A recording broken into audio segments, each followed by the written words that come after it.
Uh, I'm good. We're recording now. Okay, we're just gonna dive into it. If people got a little confused on the start time, I apologize to them. They can watch the beginning of the video and see my apology. I know people want to get through this. So, uh, AQ starts off with. Before I get into that, I'm gonna link a couple of things at the end of this video so you can watch it. This prep sheet, the mob ability section of it is very good, fairly thorough. The kill strats are a little boomerish, so don't worry about those too much. I'll be going over how we're handling everything. But for now, we're going to dive into a run. AQ starts with two types of mobs. The Obsidian Eradicator, he drains mana, and when he gets to full mana, he explodes for a comically large amount of arcane damage. They should never explode.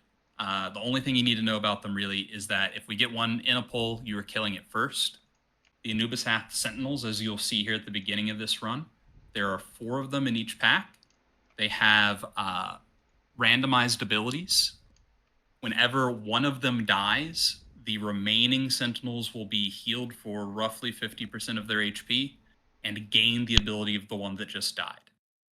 Uh, The abilities are a heal over time, which is not particularly significant, a hefty single target mana burn, a mortal strike, a tank knockback that makes them immune to taunts, a shadow bolt volley that hits everyone that is beyond 15-yard range. So you'll want to stack if you see shadow bolt volley.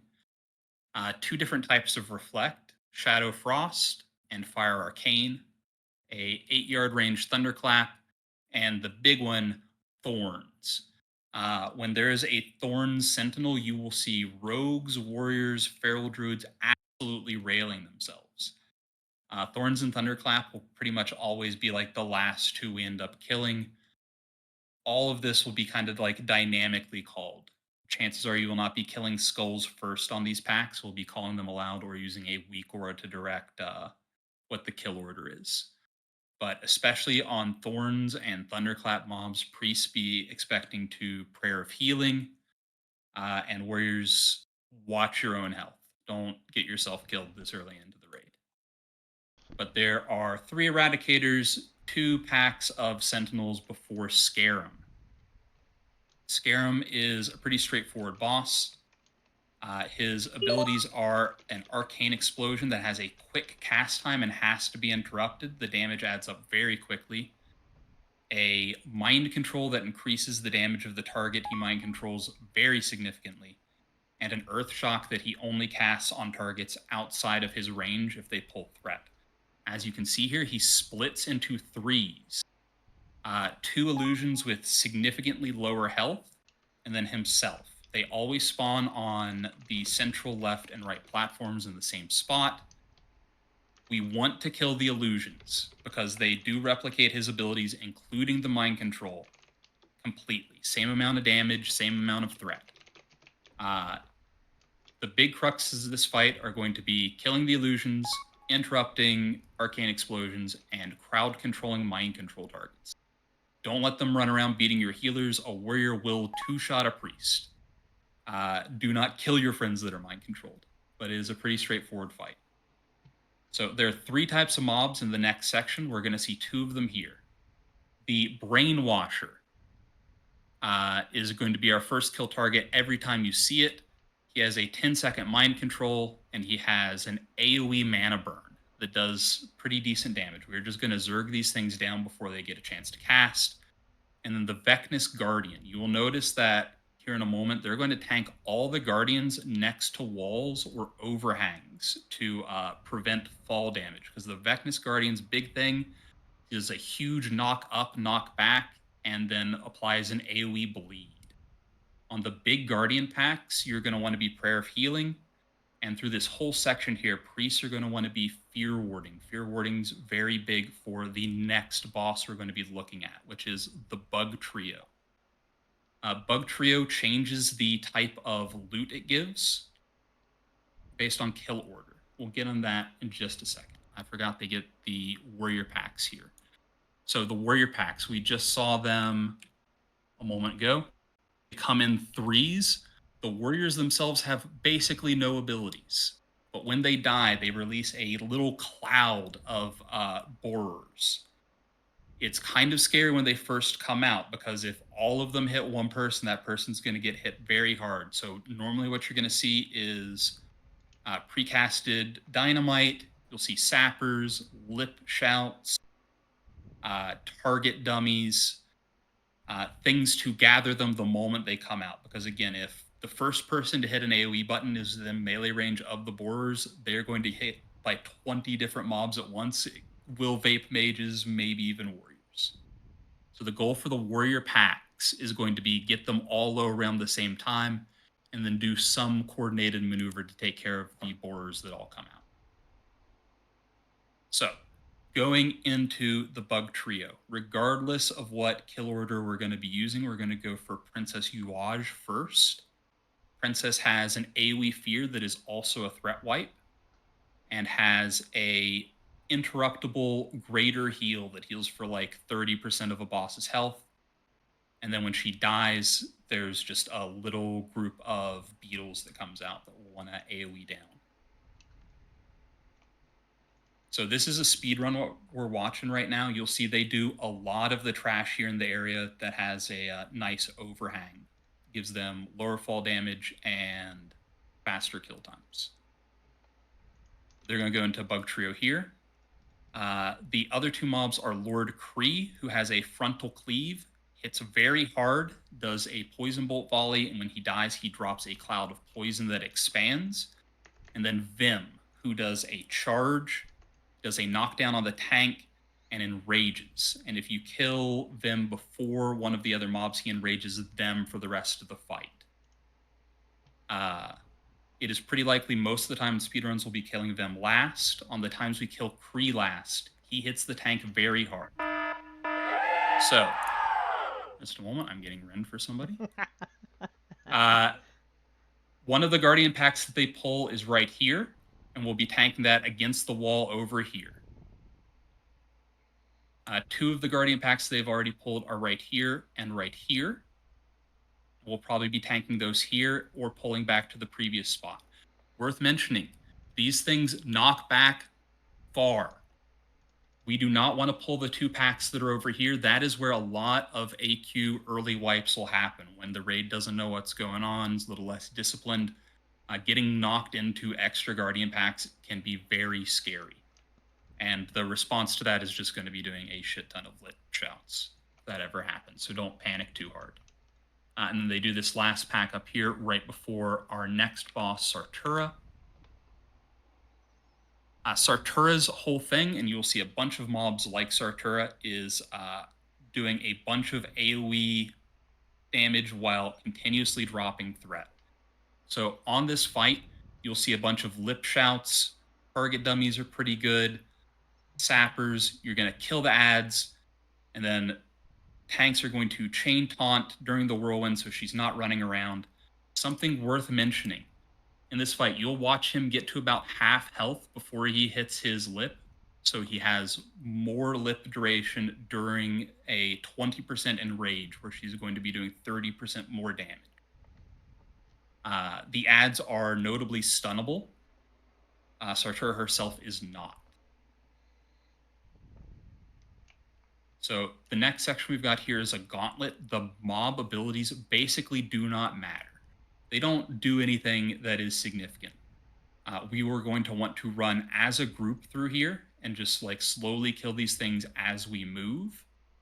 And the big goal is to not get anyone left behind. This means we are going to have to wait for a Daria to pick up loot every single run, and I guarantee we will ancillary pull at some point. There is a small spot after the gauntlet, but before the next boss, where you can drop combat, change gear, mana up if we need to. That is going to be right up here-ish. It's a fairly small spot, so you got to really jam yourself in this little crook here to avoid it. The next boss, Fancris the Unyielding, his mechanics basically don't matter. In splits, we will kill him before he does anything that is threatening. He stacks a Mortal Strike on the tank. This will never hit more than 5 stacks. And then he does a teleport on a random raid member, entangling them, which is like an 8-second stun. He summons bugs to kill, and giant worms that, if you don't kill them within 30 seconds, they enrage, do a ton of damage. This is a strat we'll be doing in splits almost assuredly, which is pulling a couple of pairs of these scorpion trash from the next section, just so we can have a longer mounted period. These scorpions apply two different types of poison, one that's a dot, one that's a slow.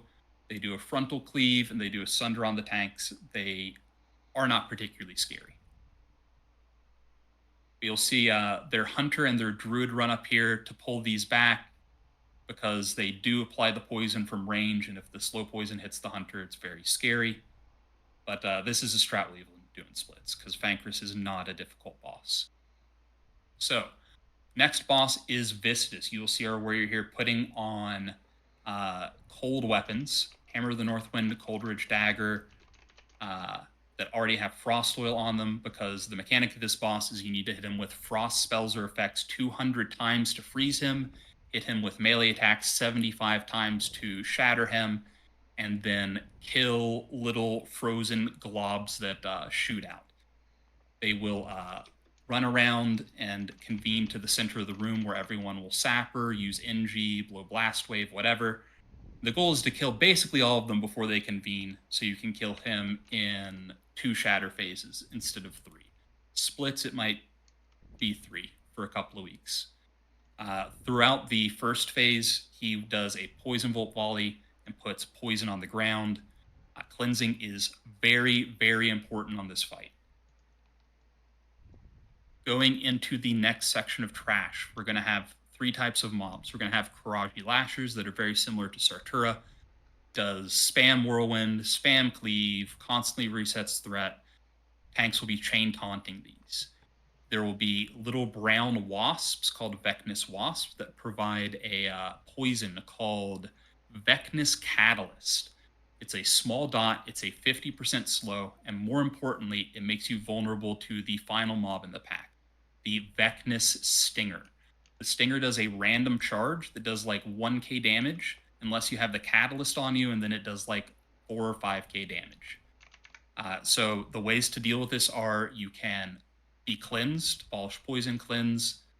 You can use poison cleansing items like venom sacs, or you can be under free action potion. You'll notice that they did a double pull there with free action potion because you can't have the poison applied during freedom or free action. So next boss here is Princess Huhuran. Huhuran is going to stack up a nature dot on whoever she is hitting. She is going to put nature dots on people that are in melee range. The 2 most important mechanics for this fight, range need to be spread. She has a random target on ranged ability that silences and puts a dot on people, and it splashes around you when it is applied.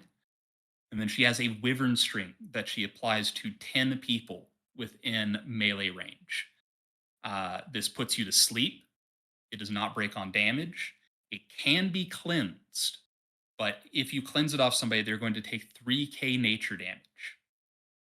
So you only want to cleanse targets that are healthy and ideally have a power word shield. She has a frenzy that can be trank shotted. She has an enrage that cannot. You'll see that there are tank shield walls here for the enrage because she does hit very hard for the brief amount of time she's in the enrage. Last stand's another good cooldown to use. So this next section, we've got Anubisath Defenders. They have 4 pairs of randomized abilities. They have a Meteor and a Plague that are on one shared tandem. Meteor is, I mean, you've seen it, you've played World of Warcraft. It is a large AoE that splits damage for everyone that's hit. So you'll want to stack for Meteor. Plague is the opposite. It picks one person and they radiate damage to anyone near them. So spread for Plague, stack for Meteor. You're innately going to want to start stacked for this just so one person doesn't get one shot by Meteor. They have a Shadow Bolt volley, which punishes you for being far, and they have a Thunderclap, which punishes you for being close. Then they have an Enrage or an Explode when they get low. They're enraged, they're going to hit the tank hard. If they're going to explode, they go immune to damage, and you want to get at least 15 yards away from them. And speedruns will be calling if we're moving back or forward for the explosion, and splits just assume we're walking back. Getting two of these at a time is very scary, and they have a giant aggro radius. We have to pull all of these before Twin Imps, or else they will pull into the boss when we aggro. Oh, they also have Reflect Arcane Fire or Reflect Shadow Frost. They summon little ads while they are alive. The ads despawn if they're not killed within like 30 seconds, but we will want to kill them to drop combat, to drink, to mount. They do not have a lot of health. They are not particularly scary. Just don't like let them all sit on the same priest. So next boss is Twin Imps. There is Vecnalash, the melee twin, on the right, and Veclor, the caster twin, on the left. The melee twin is immune to casting. The casting twin is immune to physical effects. You want to keep them spread apart. If they get close, they will start casting frequent, big, significant heals on each other. And every 30-ish seconds, they swap position. There is some variance to the timer. Uh, Vecnalash, the melee twin, does a randomly targeted knockback. He enrages bugs, making them large, and they will chase healers around. Then he does Unbalancing Strike, which will make the tank take more frequent spike damage. The caster twin makes bugs turn into bombs. He puts Blizzard on the ground. He spams Shadow Bolt on the Warlock Shadow Resist tank. And then he will cast Arcane Burst if anyone is in melee range of him, which does significant arcane damage, does a knockback, and a big slow. Uh, for splits, especially, we will be doing a lot of the post Twin Imps packs in this position rather than going into the hallway. We've got three types of mobs here: the Karaji Mind Slayer, which does a single target Mind Flay, and a 10-second mind control called Cause Insanity. When they die, they do an AoE mana burn and Terrorize, which very much kills the momentum of a run. We will be fishing even in splits to avoid having a ton of these things. The Karaji Slayer, which is another Sartura type mob, does a knockback, does an AoE silence, does aggro drops and spins. And then our final mob, this big guy, Karaji Champion, he has Intimidating Shout. He has a knockback that completely wipes threat, and he buffs himself with a magic effect called Vengeance that gives him increased attack speed, move speed, and size that priests will want to dispel, or he will wallop tank. We'll typically have two people assigned to champions to build threat to deal with the knockback and threat wipe, and we'll be just cleaving down as much of the slayers as possible. Mind Slayers typically die at the end, as you'll see briefly there. They pull their Slayers or Mind Slayers away to make sure the AoE does not hit the entire raid. The AoE terrorize, that is.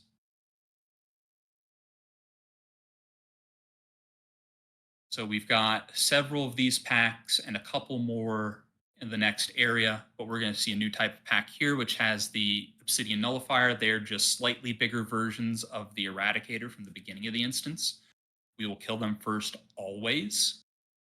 And then there will be an Anubisath Warder. They have two pairs of randomized abilities: a Root or a Fear, both of which are dispellable, a Dust Cloud, and a Silence, both of which are dispellable. The Dust Cloud is a chance to hit reduction. It's pretty hefty. You'll want to dispel all of this. Healers will want to sit further back to avoid getting hit by the proximity fears or silences. Once we get through here, we're going to go into our next boss, Uru. Uru is a large stationary worm. Uru hits the tanks very hard. You'll see him here in just a moment. They do a little extra trash to get additional mount time before.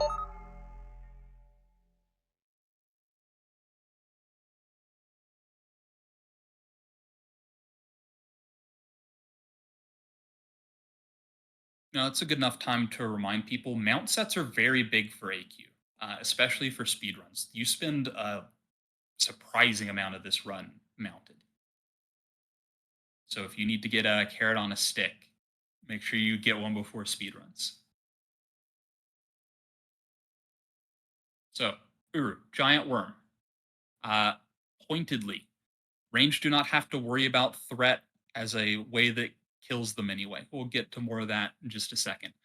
Uh, the typical way you deal with Uru is your tank is going to be on the far side of them. You're going to have off tanks chasing threat, kind of standing like over here, ready to move to the front after he uses his most important ability, which is Sandblast. Sandblast is a large, long range frontal cone that stuns and wipes threat. So you're going to be cycling through tanks through this fight. Uru hits again very hard. Parry hasting Uru is very bad. He also has a sweep that does a little bit of a knockback and damage to melee. And if you kill him slow, he's going to burrow and move all around the room, doing little trimmers that you don't want to stand in, and spawning scarabs that you don't want to stack up on healers. There's a couple of things to note on this fight.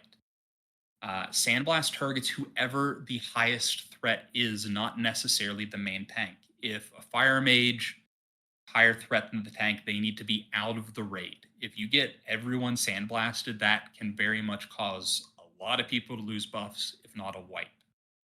There are a couple of cheeses that used to work, which would basically be having a fire mage, a warlock, or a holy paladin getting threat and then tanking sandblast very far away from the tank, so the actual tank does not lose threat uh, ever in the fight. We're not positive if those are going to work. Apparently, they have worked and have been broken on Era before. We will find out and let you know. But again, Uru hits very hard. You will watch their tank get plumb flummoxed there.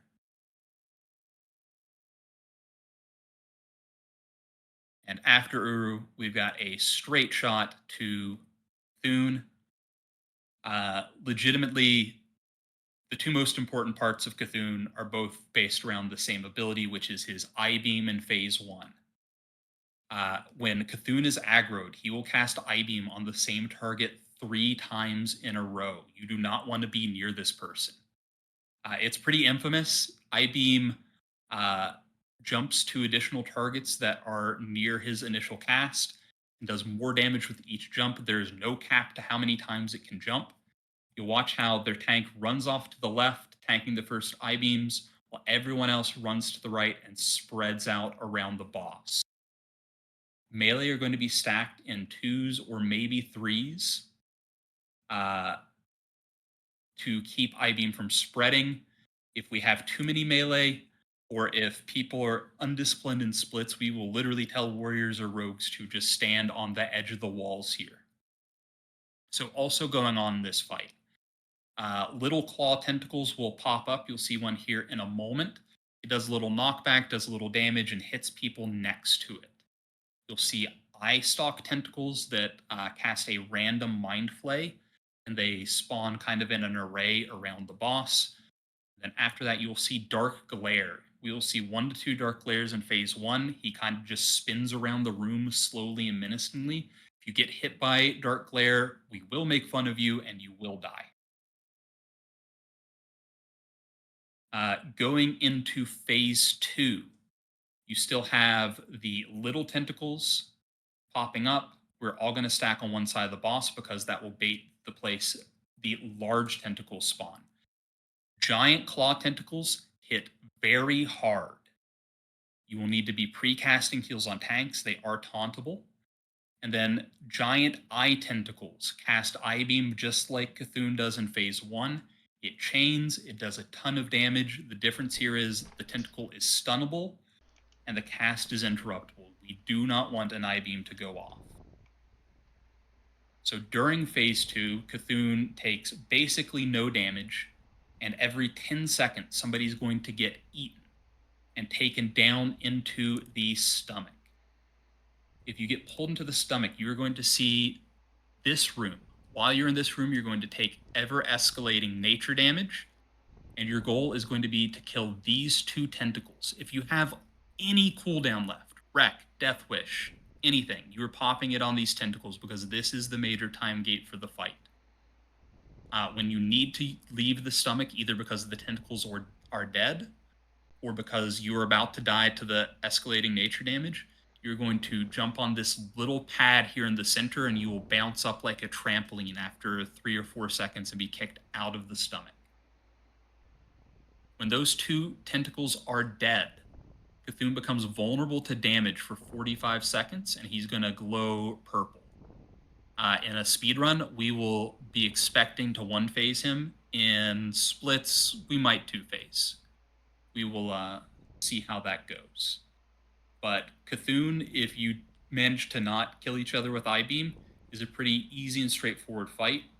In speedruns, healers expect to kill yourself on the transition from phase 1 to 2 because there's not a whole lot to heal in phase 2. So we'll have like 2 healers to maximize the amount of DPS that can be selected for the stomach.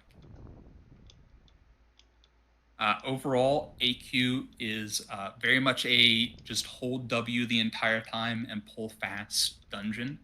For speedruns, there are like 1 gigapull in the pre-Huhuran hallway where you just pull all that stuff with the paladin, petri them, and have the entire raid fap. But like, there's not a whole lot of tech to this instance. It is just doing everything clean and doing everything fast. A few notes for specific roles and classes. This is a big prayer of healing raid for priests. Mages, you get to feel like a real class now because of Ignite. But with that real class damage comes real class responsibility. You should be expected to have a flask of petrification on you in case an Ignite gets very big and threat gets very bad. You should also know where to go and how to react if you're going to pull threat. The 2 biggest threat issue fights for mages are going to be Twin Imps with Warlock tanks and Uru with going over the main tank and getting the raid sandblasted. It is not acceptable to get the raid sandblasted. And then just as a final note, make sure you level your wands, your daggers, your one-handed maces, whatever you're using for cold weapons for Viscidus. I don't want a whole bunch of people going, oh, I forgot to level daggers, and realizing they spend 3 weeks not contributing to freezing Viscidus. If anyone has any questions, feel free to request or ask in Fresh Raider chat. But I think that is the end of the streaming portion of this, at least.